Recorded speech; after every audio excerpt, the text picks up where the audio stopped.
양두구육, 요즘에 이 단어가 정치 단어가 되었습니다. 양의 머리를 걸어놓고 개의 고기를 판다, 이런 의미를 가진 단어인데 요즘에 되게 유명하게 쓰이고 있죠. 사실 정치 쪽에 뿐만 아니라 이 양두구육의 문제는 교회에도 있을 수 있습니다. 십자가를 걸어놓고 번영을 팔아요. 원래 십자가는 내려놓음의 상징이고 하나님의 뜻에 순종하고 희생하고 헌신하고 몸을 바치고 이러는 것의 상징인데, 그 십자가를 이렇게 딱 걸어놓고 교회로 모여서 교회에서 세상의 복을 받는 방법을 가르친다는 말이죠. 성공의 비결을 팔고 성공한 사람들이 모여서 높고 거대한 그들만의 성을 쌓기도 합니다.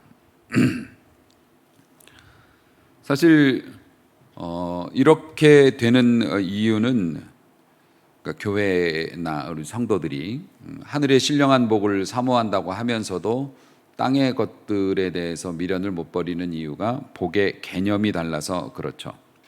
그러니까 간단하게 말씀을 드리면, 우리가 식사 시간에 대화를 하다가 우리 교인들끼리 이번에 아주 큰 복을 받았어 그러면 얼마 벌었는데 이렇게 나온다고요. 네. 그거 말고 뭐가 있겠어요? 얼마 벌었어? 이제 이렇게 생각을 한단 말입니다. 많은 목회자들이 육적인 복을 강조해요. 물론 저도 여러분들이 물질적으로도 큰 복을 받기를 늘 기도하고 그렇게 바라고 있지만, 그러니까 육적인 복을 강조하는 것이 나쁜 것은 아니지만 육적인 복을 앞에다 두니까 이게 문제가 되는 것이겠죠. 그런데 그렇게 육적인 복을 강조를 하게 되면 하나님 앞에 인정받은 증거다, 네가 믿음 생활, 신앙 생활 잘하는 증거가 물질적으로 또 건강의 복이나 이런 것들을 받는 것이다 라고 이렇게 받아들여요, 성도님들은. 그래서 축복 사상을 굉장히 강조하는 교회 내에서는 어떤 사람이 가난하게 되거나 환란이 있으면 무슨 생각을 하냐면, 저 사람은 신앙생활을 잘 못하는구나. 아니, 스스로도 그렇게 생각해요. 내가 신앙생활을 잘 못했나? 왜 하나님이 내게 복을 안 주시는 걸까? 받을 수 있는 기회였는데 왜 이걸 못 받았을까? 이런 생각을 한단 말이죠. 다른 사람들도 그 집안에 우환이 있거나 겪지 않아도 될 어려움을 겪으면 저 사람들 뭐 잘못하고 있어서 하나님이 벌 줬나? 이런 생각을 갖게 된단 말입니다. 물론 그런 것들이 있을 수는 있지만은 사람들이 다른 생각을 안 하고 그 생각을 먼저 해요. 그렇게 되면 어떻게 되는지 아세요? 하나님 앞에 부자로 살지 못하고 번영이 되지 못하면 그 사람의 믿음의 문제가 있는 것이다. 어디엔가 믿음의 문제가 있을 것이다. 욥이 고난을 당할 때 욥을 신방 왔던 친구들이 둘러싸고 했던 얘기가 그거거든요. 네가 하나님 앞에 뭔가 잘못한 게 있으니까 이런 일이 생겼지, 잘 생각해봐 이 교만한 녀석아, 이러면서 계속 욥을 괴롭혔다고요. 욥은 아무리 생각해봐도 그런 게 없는데. 그러니까 그렇게 목사님이 그렇게 가르치고 교회 분위기가 그런 분위기가 되면 성도님들이 환난과 고난 앞에서 이해를 못해요. 왜 계산이 안 맞지? 내가 이만큼 했는데 왜 나한테 돌아오는 게 좋은 게 아니고 나쁜 게 왔지? 그래서 소리 소문 없이 시험 들고 교회를 떠납니다. 신앙에서 멀리하는 거예요. 기대감을 갖지 않아요. 신앙생활에 대해서 기대감을 갖지 않아요. 여러분, 술 먹고 교회 쳐들어와서 예배 방해하는 사람 보신 적 있습니까? 요즘에는 별로 없는 것 같아요. 그죠? 옛날 시골 교회는 그런 분들이 있었어요. 야! 그러면서 술 먹고 집에 왔는데 자기 부인이 밥 안 챙겨주고 교회 가지 말랬는데 갔다 이거죠. 그래가지고 교회 확 불질러 버린다고 석유통을 그냥 한 마를 들고 교회 쫓아갔다가 또 예배 드리는 거 보니까 좀 싸우기도 그래가지고 예이 그러면서 그냥 통 들고 나왔는데, 그 전날 목사님이 그렇게 기도했다면서요. 우리 교회 난방 기름이 떨어져가지고 추워 죽겠는데 하나님 기름 좀 보내주세요. 그래서 그 사람이 거기 갖다 놓고 갔다고 뭐 그런 얘기도 있습니다만은 요즘에는 뭐 그런 뭐 역사가 잘 일어나지는 않는 것 같아요. 요즘 분들이 뭐 술 먹고 교회에 찾아오고 뭐 그러시는 분들은 없는데 사실 술 먹고 교회 찾아와 가지고서 떠들고 그러는 건 순진한 거요. 예배 방해하고 그런 거는 순진한 거라고. 순진한 거. 진짜 교회 해가 되고 교회를 어지럽히는 게 뭔 줄 아십니까? 목회자가 여러분들이 신앙생활 한 만큼 복을 받습니다라고 가르치는 게 교회에 해를 끼치는 거고, 성도들을 무너뜨리니까요. 그리고 먼저 신앙생활한 먼저 믿은 사람들이 그런 방식의 사고방식을 새로 초롱초롱한 눈으로 신앙에 대해서 입문하고자 원해서 교회에 와서 궁금해하는 사람들에게 그런 축복관을 가르치는 거. 그러니까 믿음 생활 잘해야 하나님 앞에 복을 받는 건 사실이지만 네가 지금 어려움에 처해 있는 건 네가 믿음 생활을 잘 못했기 때문이야라고 단언해버리는 거. 사실 그게 술 먹고 교회 행패 부리는 사람보다 교회 해는 더 많이 끼쳤을지도 몰라요. 그릇된 길로 가게 만드는 거니까. 여러분, 그런 식으로 만약에 배우면 신앙생활하는 사람들의 고난을 풀 방법이 없습니다. 이해할 방법이 없어요. 그냥 내가 잘못해서 그런 거고 뭔가 숨겨진 죄가 있나 보다 이렇게 생각하고 그냥 체념하고 말아요. 근데 여러분, 목회자가 세상 물질의 복을 강조하는 것은 불난 집에 부채질하는 것과 같다라고 이야기합니다. 그게 무슨 얘기냐면 이미 성도들의 마음은 불이 났어요.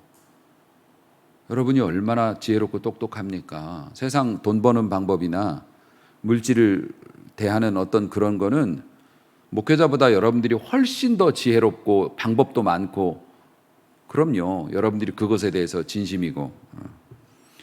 물질에 대한 열망이 교회 오기 전부터 우리들의 마음속에 가득 차 있어요. 그런데 그걸 누르고 교회를 왔는데 목회자마저 교회에 와서 말씀을 통해서 하나님 잘 믿으면 무조건 복을 받고 복 못 받으면은 복 받을 때까지 신앙생활 열심히 해야 된다라고만 그렇게 얘기를 해버리면 그게 불난 집에 부채질하는 거고 기름 붓는 거지 뭐겠어요. 그들의 욕심에 기름을 부어요. 그래서 괴물 그리스도인들이 나오는 겁니다. 교회에서는 엄청나게 열심히 해요. 막 타의 추종을 불어요. 기도면 기도, 헌금이면 헌금, 봉사면 봉사.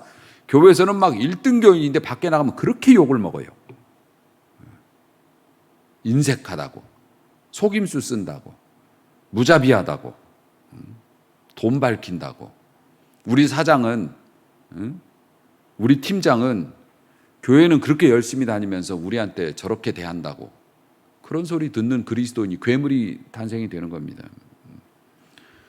여러분, 결국 물질에 대한 열망은 여러분들이 충분히 가지고 있으니까 설교자마저 말씀을 통해서 그걸 부채질해서는 안 되고, 설교자는 영적인 복이 무엇인지에 대해서 분명히 말할 수 있는 것이 그나마 또 교회 설교자로서의 바른 자세가 아니겠는가.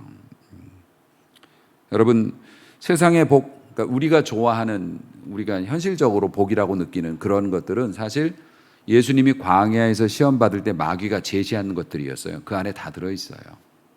그렇잖아요. 마귀가 배고프지?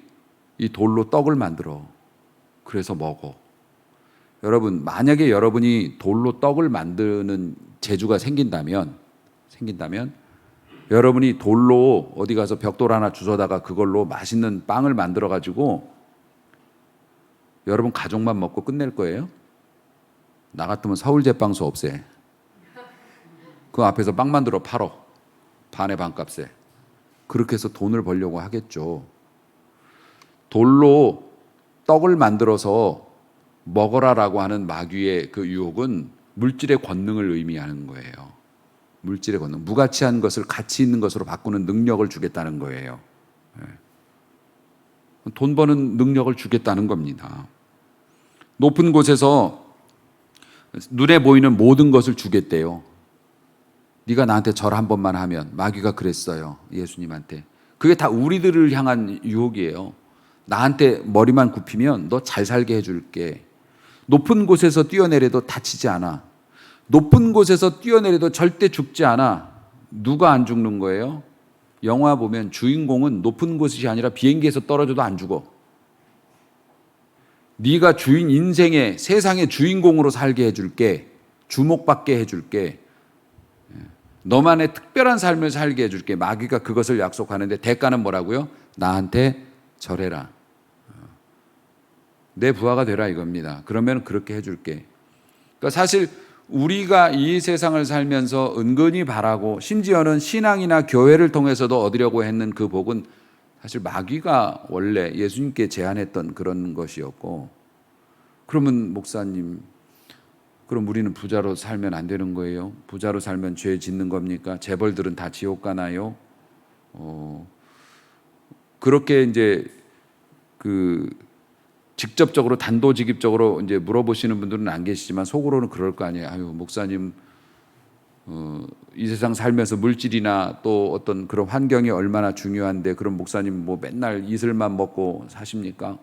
영적인 복만 추구한다고 하십니까? 이렇게 말씀하실 수는 있겠지만은 육적인 복에 치명적인 함정이 있어서 그렇습니다. 치명적인 함정이 있어요. 성경은 이것을 이렇게 정리했습니다. 욕심이 잉태한즉 죄를 낳는다. 엄마 뱃속에서 아기가 잉태가 되면 그 아기는 어떻게 해요? 가만히 있지 않죠. 점점 성장합니다. 엄마가 뭐 크지 말라고 해도 그냥 걔는 생명이 엄마 몸속에 들어오면 그 아이는 절차에 맞춰서 성장을 하고 때가 되면 어떻게 해요? 세상 밖으로 나옵니다.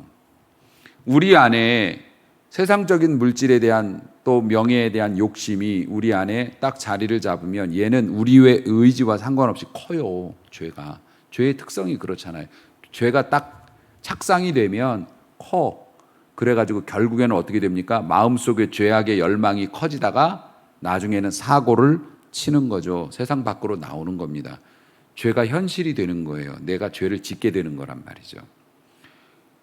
그러니까 우리가 바라는 모든 것들이 사실은 그 문제를 일으킬 위험성이 있는 것이기 때문에 하나님께서 너희는 무조건 예수 믿는 사람 가난하게 살아야 돼가 아니고 부자로 사는 거 내가 너희 기뻐하지만 그보다 앞서서 진짜 백이 복을 먼저 소유해야 너희들이 소유한 것들이 너희들을 해치지 못할 거야 라고 말씀하고 있다는 겁니다. 아멘. 네. 그러니까 이게 중요하다는 겁니다. 그러니까 극단적으로 생각하실 일이 아니라 하나님께서는 우리가 풍성한 삶을 누리기 원하시지만 그것만 생각하고 그것을 앞세우면 우선 내가 먹어야겠다고 생각하고 하나님 말씀은 나중이라고 이렇게 돼버리면 결국에는 그것이 내 속에서 죄가 되어서 이게 크다가 죄를 짓고 하나님과 멀어지게 되니까 그 전에 먼저 순서를 지켜라, 원리를 지키고 원칙을 지켜라 라고 말씀하고 계신다는 겁니다. 그래서 사도 바울이 오늘 본문을 통해서 말씀한 것이 신령한 복입니다. 신령한 복. 신령한 복이라고 하는 것은 산신령이 내려주는 복이 아니고 영적인 복을 의미하는 거예요. 그러니까 영적인 복이 진짜 복이고 영적인 복이 앞서야 한다.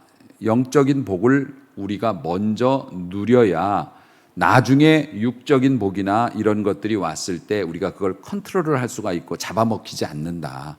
그것이 우리를 해치는 것이 되지 않는다. 이렇게 말씀하는 거예요. 그 신령한 복은 어디서 오느냐면은 하늘의 영적인 복이 어디서 오냐면 본문에 그렇게 돼 있어요. 하나님이 그리스도 안에서 주셨대요. 그리스도 안에서 주셨대. 이게 무슨 말씀이냐면 예수님을 통해서 우리가 하나님과 다시 화해가 됐잖아요. 죄로 인해서 단절됐는데 예수님께서 십자가의 죽으심으로 죄의 문제는 일단 죄의 부채는 꺼주시고 그 다음에 우리가 믿음으로 예수님께서 그렇게 하신 것을 받아들이면 이제는 우리가 다시 하나님과 자녀 관계가 되어서 하나님과 소통할 수 있다. 근데 그게 뭐냐? 영적인 복이요. 그 복이 신령한 복이다. 이렇게 말씀하고 있는 거예요. 예수님 때문에 우리가 하나님과 다시 회복될 수 있었던 것. 이게 신령한 복이라는 거예요. 세상이 원하는 복은 죄의 유무하고는 상관이 없습니다. 정상적인 방법으로 돈을 많이 벌면 좋겠지만 정상적인 방법이 아니라도 돈을 많이 벌 수 있으면 대부분 그것을 선택합니다. 무슨 극악무도한 무슨 사람을 죽이고 이런 거 또 선택을 하는 사람도 있지만 뭐 우리 같은 선량한 사람들은 그렇게까지는 안 하더라도 어쨌든 간에 내가 안 하면 다른 사람이 또 이걸 할 거니까 조금 뭐 법에서 어긋나거나 또 다른 사람에게 좀 피해가 된다 하더라도 일단 내게 막대한 이득이 된다면 복이라고 생각해요. 그럼요. 횡재했다고 생각해요. 그 세상 복은 그런 특성이 있습니다. 여러분, 세상은 죄를 좀 짓더라도 잘 먹고 잘 살고 건강하고 뭐 부유하게 살면 복 받았다고 생각합니다. 복 받았다고 얘기해. 부러워해요. 부러워해. 여러분, 그거 아십니까? 이 우리 기독교 외에는 죄에 대해서 굉장히 관용합니다. 여러분 생각해 보세요. 불교에서 무슨 뭘 하면은 뭐 지옥 간다 뭐 이런 게 있지만 그걸 까는 법이 또 있어요. 불교에서도 업을 많이 쌓아서 덕을 많이 쌓아서 내가 잘못한 것들 다 깔 수 있어요. 그러니까 논리적으로는 뭐냐면은 한 사람한테 피해를 입혔어도 두 사람한테 선을 베풀면 퉁 이게 되는 거. 다른 종교에 대해서 종교에서 윤리적으로 살 것을 강요하지만 윤리적으로 살지 않으면 너는 죽는다라고 말하는 종교는 없어요. 가만히 생각해 보세요. 기독교만 유일하게 죄에 대해서 이렇게 민감하게 반응을 해요. 죄 같지도 않은데 죄라고 말하고 작은 것 가지고도 지옥 갈 수 있다라고 말하고 이런 식으로 죄에 대해서 강조를 해요. 그런데 여러분 단언컨대 죄를 포함한 복은 마귀의 덫이에요. 그러니까 죄를 지어야만 받을 수 있는 복은 죄를 눈 감아야만 받을 수 있는 복은 마귀의 덫이라고요. 그렇기 때문에 사도 바울은 엄청나게 강조하는 겁니다. 신령한 복이 무엇인가에 대해서 오늘 아주 장문에 우리가 말씀을 읽었습니다만 말씀이 어렵기도 하지만 내용은 똑같아요. 같은 내용을 여러 번 반복하고 있어요. 긴 오늘 본문의 말씀이. 신령한 복을 받아라. 신령한 복은 뭐냐? 하나님께서 아들 예수 그리스도를 이 땅에 보내어 죽게 하심으로 우리에게 구원을 이 길을 열어주신 것. 이게 신령한 복이다. 그 복을 너희들이 누려야 한다. 바울은 계속 그 얘기를 하고 있는 거예요. 이것은 사실 아무나 받을 수 있는 건 아니죠. 창세전부터 하나님께서 예비하신 이 신령한 복은 아무나 받을 수 있는 게 아니고 하나님의 예정과 선택 안에 있는 사람들. 어쨌든 결과론적으로 보면 우리가 그걸 받았어요. 아멘. 우리가 그걸 이 자리에서 3명밖에 못 받았어. 어떡하면 좋아? 우리가 그 복을 받았어요. 우리가 지금 복을 받은 증거죠. 이 자리에 여러분이 진지한 표정으로 앉아 계신 것이 그 복을 받았어요. 그러니까 이거는 놀라운 특권이란 말이에요. 놀라운 특권이고 이 복을 받은 사람들이 누리는 특권이 뭐냐면 복권에 당첨이 되거나 아니면은 내가 장사를 하면 뭐 상권에 상관없이 대박을 치거나 지금 그 문제가 아니고 이 신령한 복을 받은 사람들이 누리는 특권이 뭐냐면 하나님을 아버지라 부를 수 있고 주의 이름으로 기도할 수 있는 것, 요청할 수 있는 거예요. 요청할 수 있는 거예요. 그러니까 여러분 이게 놀라운 축복이라는 거예요. 뭐 하나를 얻은 게 아니라 그 창고 열쇠를 받은 거란 말입니다. 무한한 선물을 가지고 계시는 하나님께 예수 그리스도의 이름을 힘입어서 구할 수 있는 자격이 주어지는 거죠. 그렇게 구할 때 하나님께서 내려주시는 순리대로 주시는 그 축복이 뒤탈도 없고 안전하고 받으면 받을수록 덕이 되는 복이 된다는 겁니다. 돈이 나를 해치거나 돈 때문에 내가 동네 사람들한테 손가락질을 받거나 직원들한테 뒷담화의 대상이 되거나 그런 게 아니고 하나님이 주시는 것들을 받을 수 있는 자격이 주어져요. 그러니까 어떡하라고요? 오늘 설교 말씀처럼 본문 제목처럼 즐겁고 당당하게 복을 구할 수 있게 되는 거예요. 할렐루야. 이게 신령한 복의 실체라고 하는 겁니다. 세상 육적인 복을 많이 얻으려면 마귀하고 손잡아야 되는데 하늘의 복을 얻기 위해서는 오직 하나님만 의지하고 그분께 구하면 된다는 거죠. 이미 큰 복은 우리가 받았죠. 자격의 복은 받은 겁니다. 우리가 자격이 됐어요. 자격의 복은 이미 받았고 그 복에 감사하면서 그 복의 값어치를 희석시키는, 그 복이 얼마나 큰 복인지를 잊어버리는, 세상 물질을 자꾸 탐하면 이걸 잊어버리니까 교회 다니는 게 구원받았다는 게 무슨 의미가 있어? 지금 당장 먹고 살 게 없는데 이런 생각하지 말라는 거예요. 아무리 어려워도. 사도 바울이 그런 이야기합니다. 신령한 복을 받은 사람은 그러면 우리는 이제 어떻게 사는가? 신령한 복을 많이 받는 사람은 하나님의 뜻대로 거룩한 삶을 삽니다. 이렇게 얘기하면 에이 안 받을래요. 하나님의 뜻대로 거룩한, 생각만 해도 머리 아파요. 뭐 맨날 교회 나와야 되고 성경만 보고 있어야 되겠네요. 여러분, 신령한 복을 받은 사람들이 하나님의 뜻대로 거룩한 삶을 산다고 하는데, 하나님의 뜻이라는 게 여러분 교회 예배당에 나와서 계속 머리 숙이고 있는 게 하나님의 뜻이겠어요? 저는 기도원 가갖고 금식할 때 교회에 막 진짜 엄청난 문제들이 있을 때 기도원 가서 금식하면 저 그런 응답 많이 받았는데, 빨리 내려가라. 뭐 하고 있냐? 네 뜻은 알았고 내가 다 준비하고 있으니까 너 여기서 쫄쫄이 굶지 말고 내려가서 네가 할 일을 하고 성도들 섬겨라. 근데 제가 뭐라고 기도하는 줄 아세요? 하나님, 저 이틀밖에 안 되는데 벌써 내려가면 중도 포기한 줄 알아가지고 못 내려가요.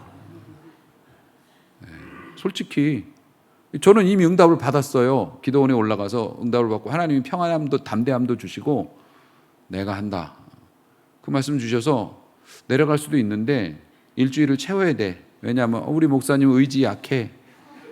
교회가 이렇게 어려운데 이틀 금식하고 그냥 뽀로로 내려왔어. 그렇게 밥이 먹고 싶었나? 솔직히 그런 것도 좀 있긴 있었죠.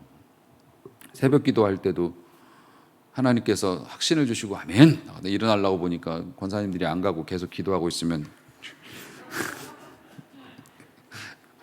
뭐 그런 거 눈치 안 볼 수는 없으니까요. 근데 여러분, 하나님이 원하시는 삶을 산다는 게 기도원에 올라가서 밥 굶는 것만 하나님이 원하시겠어요? 너 빨리 집에 들어가서 아내를 섬겨라. 아내가 힘들어하는 것들에 대해서 같이 나눠라라는 것도 있을 수 있고, 너 가족들하고 좀 더 많은 시간을 가져야 한다라고 말하는 것도 하나님의 뜻 가운데 다 포함이 돼 있죠. 하나님께서 우리가 말짓하니까, 말썽을 부리니까 하지 말라는 말씀을 많이 하시는 거지, 우리가 거룩한 삶, 다시 말해서 구별된 삶, 세상 사람들과 다른 가치관을 가지고 우리가 똑같이 세상에 살지만 조금 다른 시각을 가지고 믿음적으로, 신앙적으로 그런 삶을 살아간다면 하나님께서 금지하는 것이 많지도 않을 거고, 오히려 하나님께서 운동해라, 아니면 뭐 해라, 이런 것들도 다 하나님께서 감동을 통해 주시는 거거든요. 그러니까 여러분, 하나님의 뜻을 따라 산다는 것이 꼭 고루하고 나쁜 것만은 아니에요. 하나님은 얼마나 세상의 다양한 것들에 대한 뜻을 가지고 계신데요. 그러니까 여러분, 하나님의 뜻을 따라서 구별된 거룩한 삶을 사는 것이 신령한 복을 받은 사람의 특징이라고 말하면 너무 고리타분하다는 생각하지 마시고요. 하나님을 그렇게 좁은 범위에서 가두지 않았으면 참 좋겠습니다. 어쨌든 이 세상에서 육적인 복을 많이 받지 못하는 것에 대해서는 안타까움과 막 자괴감과 막 그 마음을 쓰면서 하늘의 신령한 복을 구하는 일에 관심이 없다면 이건 어리석은 거죠. 바보라는 거예요.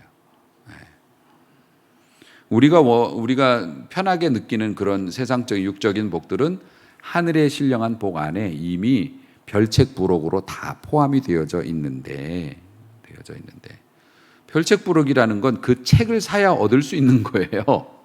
안 그렇습니까? 그런데 부록만 사겠다고 하면 누가 책을 파냐고요. 여러분, 하나님께서 우리에게 신령한 복을 주시는 이유를 기록하고 있습니다. 그 이유를 기록하고 있는 게 4절 말씀 한번 보시겠습니까? 4절 말씀 보면 창세전에 그리스도 안에서 우리를 택했어요. 요건 여러분 이제 말씀 나눴죠. 우리로 사랑 안에서 그 앞에서 거룩하고 흠이 없게 하시려고. 그러니까 우리가 신령한 복을 여러분이 누려야 되는 이유가 뭐냐면 흠이 없게 하려고, 거룩하고 흠이 없게 하려고. 그 얘기는 어떤 분위기냐면 마귀한테 흠 잡히지 않게 하려고, 책 잡히지 않게 하려고.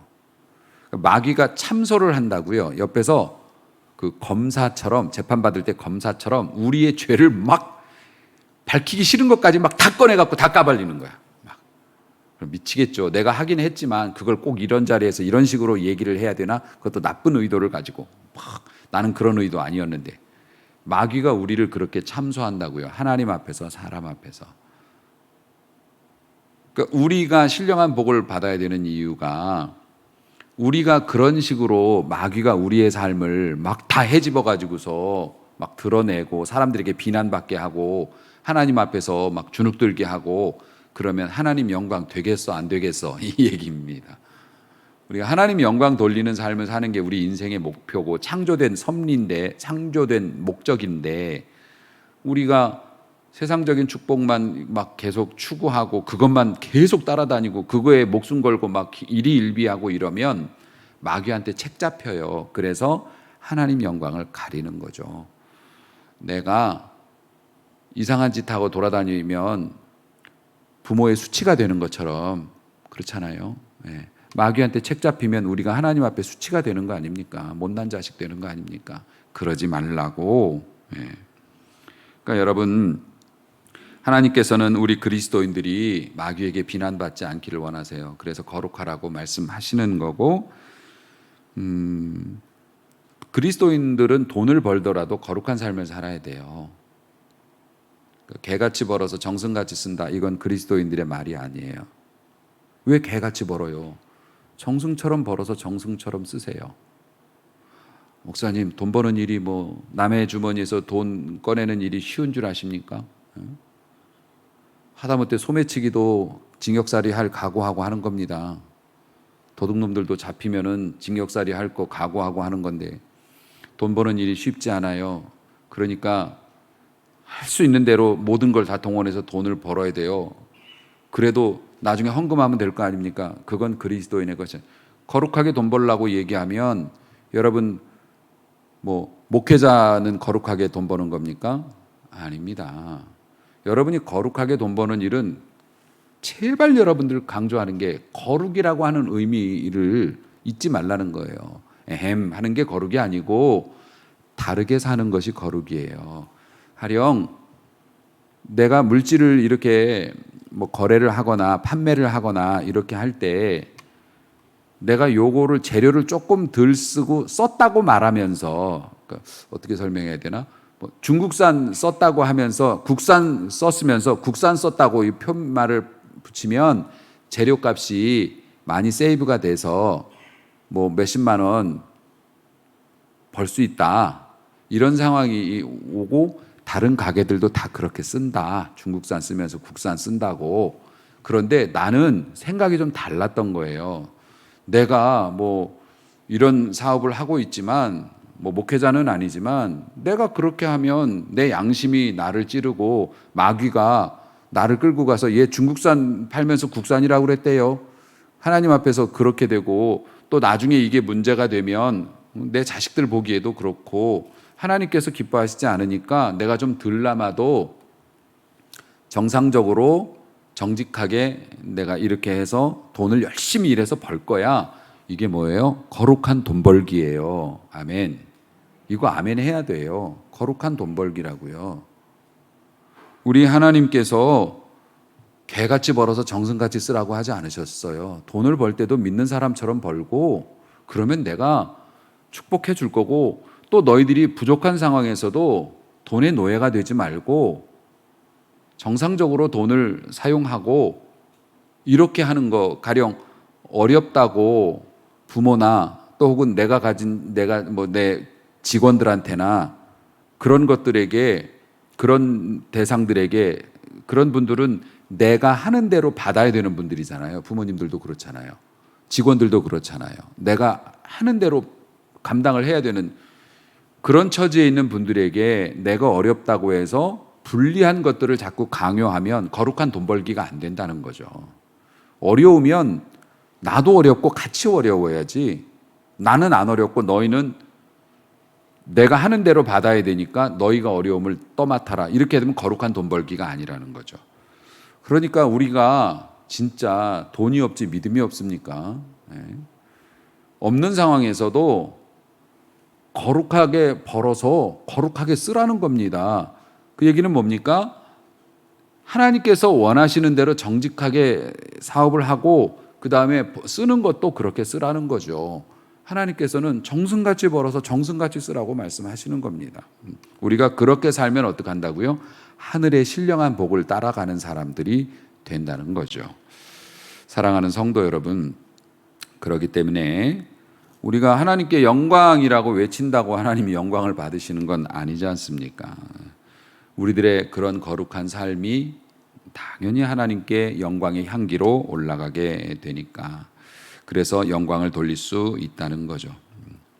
오늘 말씀을 보면 너무나 귀한 말씀들이어서 본문을 잠깐만 해석을 하고 오늘 말씀을 마치려고 합니다. 7절부터 한번 말씀을 보셨으면 좋겠습니다. 에베소서 1장 7절부터 우리가 말씀을 봅니다. 우리는 그리스도 안에서 그의 은혜의 풍성함을 따라 그의 피로 말미암아 속량 죄사함을 받았다. 우리는 예수님 때문에, 예수님의 그 크신 사랑 때문에 예수님이 속량, 값을 주고 지불을 했다는 거예요. 지불, 뭘로? 자신의 피로. 그것을 지불해서 우리가 어떻게 된 겁니까? 죄사함을 받았어요. 그런 존재가 되었어요. 이게 이제 신령한 은혜를 이제 받은 거죠, 우리가. 이는 그가 모든 지혜와 총명을 우리에게 넘치게 하사, 그 신령한 은혜를 받으면 지혜와 총명이 여러분에게 넘쳐요. 지혜와 총명이라는 게 뭐냐면 하나님을 아는 지식이에요. 하나님의 마음을 알고 하나님의 뜻을 알아요. 사실 몰라서 우리가 죄 짓는 것도 많거든요. 근데 하나님의 뜻이 강렬하게 느껴지는 거예요. 그러니까 예전 같았으면 실수할 일을 실수하지 않고 믿음대로, 거룩함대로 처리할 수 있게 돼요. 은혜 받은 자는 그것이 있습니다. 그래서 우리가 한 번 은혜 받는데 그치지 않고 갈고 닦아야 돼요. 이 예배도 마찬가지예요. 여러분들의 영혼을 갈고 닦아서 그 지혜가 무뎌지지 않게 하려고 하는 거죠. 그래서 그 뜻의 비밀을 우리에게 알리신 것이요, 하나님께서 어떤 마음을 가지고 계신지 비밀이었는데 신령한 복을 받은 사람, 예수님 때문에 그 은혜 안으로 들어온 사람들은 그것을 알게 됐어요. 그의 기뻐하심을 따라 그리스도 안에서 때가 찬 경륜을 위하여 예정된 것이다. 하나님께서 예수 안에서 모든 것들의 때를 다 두시고 하나님께서 그것들을 이루는 일에 우리가 동참하게 된다는 겁니다. 10절, 하늘에 있는 것이나 땅에 있는 것이 그리스도 안에서 통일되게 하려 하심이라. 이 말씀이 참 위대한 말씀입니다. 우리가 그렇게 살면 하늘에 있는 것이나 땅에 있는 모든 것들이 우리 주님의 뜻대로 움직이게 된다는 거예요. 할렐루야. 우리 하나님께서는 세상을 통일되게 하셨어요. 그러니까 자연은 물의 경계를 정해서 넌 여기까지만 와라. 그래서 우리가 바닷가에 집 짓고 살 수 있는 거예요. 근데 요즘에는 그 집이 싹 쓰러져 없어지는 경우가 있어요. 지금 뭐 물폭탄 맞아서 나라가 난리가 났습니다. 기상청에서는 이렇게 얘기합니다. 이건 아무것도 아닐 거라고, 앞으로는 더 무시무시한 것도 올 수 있다고 기상청이 공식적으로 얘기했어요. 지금 외국에 있는 기후변화로 인한 고통당하는 것들, 이것들은 내년 되면 2배가 될 거예요가 아니에요. 이거는 기하급수적으로 늘어날 겁니다. 산술급수가 아니에요. 2배, 3배, 4배 이게 아니에요. 그냥 기하급수적으로 늘어날 겁니다. 정말 빠르게 그런 것들이 다가올 겁니다. 근데 그게 뭐냐면 우리들이 욕심을 부리는 거예요. 거룩한 삶을 따르지 아니하고 하나님의 뜻을 따르지 아니하고 무자비하게 자원을 탐욕스럽게 고갈시킨 거예요. 오염시키고 정말 무자비하게 바다에서 하나님의 섭리대로 뛰노는 그 물고기들을 그냥 어마어마한 그물과 그 무시무시한 힘의 크레인으로 물고기들의 눈알이 빠져나오고 배가 터지도록 막 끌어당겨가지고서 다 갖다 없애버리는 거예요. 그리고 부자 나라에서는 유효기간 지나서 다 폐기되는 것들, 가난한 나라에서는 먹을 게 없어서 흙탕물 파먹다가 병 걸려 죽는 것들이 이 지구상에 얼마 멀지 않은 거리에서 그것이 공존하고 있는 우리들의 탐욕의 결과로 세상이 어지럽고 전쟁이 나고 이런 일이 벌어지고, 코로나는요, 우리가 알지 못했던 질병들은 그 모든 것들이 인간의 탐욕으로 인한 결과라는 겁니다. 그런데 우리가 신령한 복을 추구하고 우리 인간들이 하나님의 뜻을 따라 정한 대로 살아간다면 자연과 만물 그리고 모든 사람들이 하나님의 뜻 안에서 질서가 잡힐 거라고, 통일될 거라고 그렇게 말씀하고 있는 겁니다. 모든 일을 그의 뜻의 결정대로 일하시는 이의 계획을 따라 하나님은 모든 것들을 뜻을 두시고 그 결정된 대로 그대로 행하시는데 우리가 예정을 입어 그 안에 기업이 되었다. 그러니까 하나님께서 우리를 신령한 복을 주시기로 이미 작정하신 것에 따라서 착착착착 일이 진행이 되어서 우리가 태어났고 성장했고 우리가 만났고 깨달았고 그리고 이 자리에 있고, 아멘.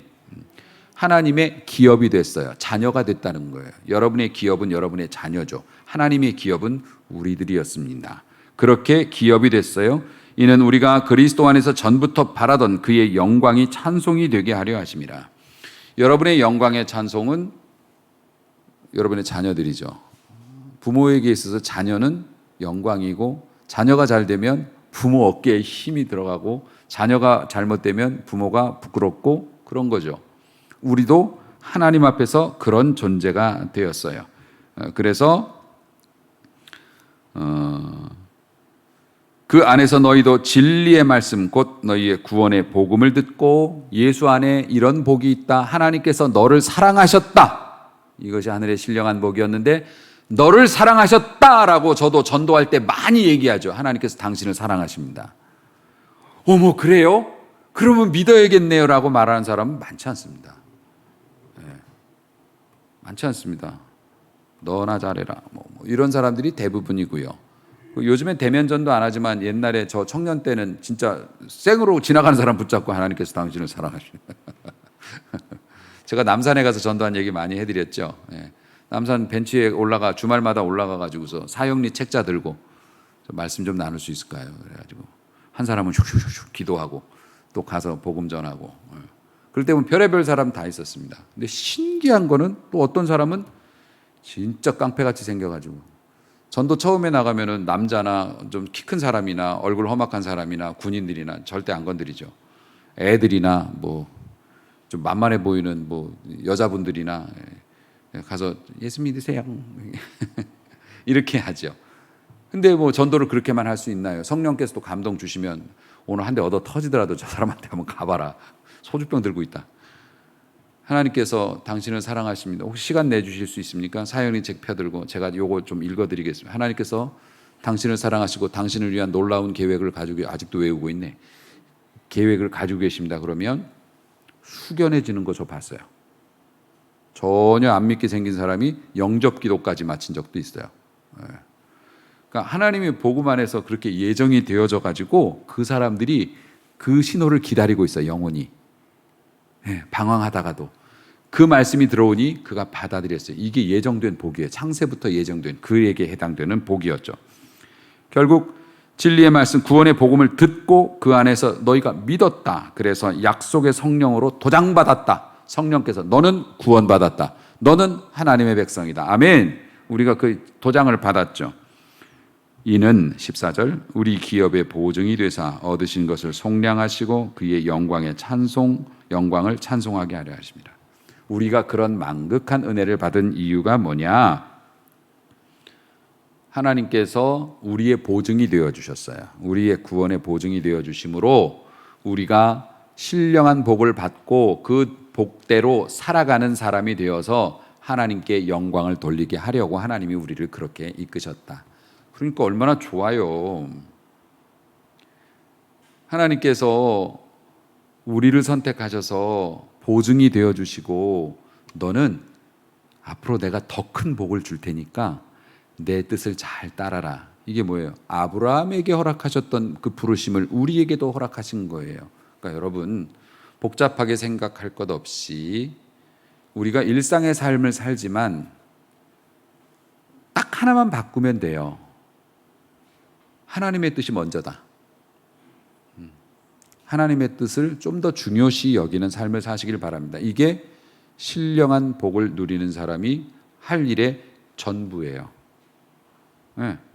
이 일을 하지 않아야 할 수많은 이유와 타당성이 있지만 하나님께서 기뻐하시는 일이라는 확신이 들면 바보처럼 그 일을 해.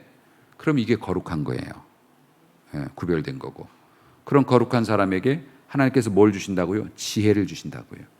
지혜를 주시면 좀 더 정교하고 섬세하게 하나님의 뜻에 따라 그림을 그려나갈 수 있어요. 그리고 나중에 보면 명작과 걸작이 되는 줄로 믿으시기 바랍니다. 여러분의 자녀들이 세상에 있어서나 물질에 있어서나 영적인 것에 있어서 그런 명작이 되어지실 수 있기를 주님의 이름으로 축원합니다. 기도하겠습니다.